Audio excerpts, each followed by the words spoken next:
a.m. and we are in trouble, but we don't really care.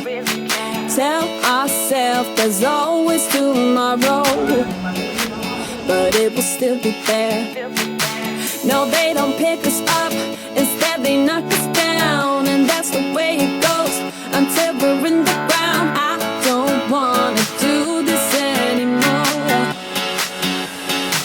No, I just wanna say hello and do whatever I like. It doesn't matter if they say so, 'cause I can put up a fight.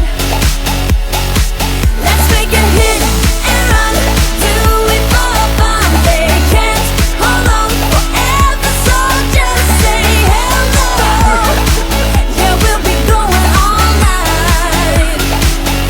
Da har vi ankommet den berømte øya Nusa Penida, og vi har fått en sånn XL sånn scooter, så vi virkelig kan sitte 2 på 2. Og så har vi nettopp sjekket inn til dette flotte stedet. masse insekter, men de orga med insektspray og sånn, så det var veldig bra. Og så fikk vi scooteren levert på døra, og den har vi utover hele steien her. Så det blir gøy, så nå skal vi ut og utforske. 30 varmegrader. Hvor mye UV-indeks? 7? Nei, det var 7 i stad. Nei, ikke nå, nå er det 5.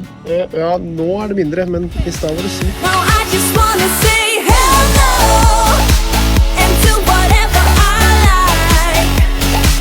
It doesn't matter if they say so, 'cause I can put up a fight.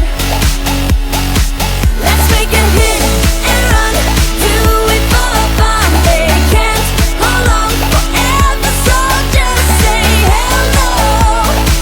Yeah, we'll be going all night. No, they don't pick us up. Vi skulle bare utforske, vi. Og så kjørte vi høyre, venstre. Han kjørte halve veien. Vi kom til et sykt bra utsiktsplass, hvor vi så sola gå ned. Og så tenkte vi bare stoppe der. Vi lagde en liten TikTok. Det er drone! Og så plutselig så stod det skilt. Et eller annet sånn island eller beach. Og gjett hvor vi endte opp. Helt ut av det blå. Venstre, høyre.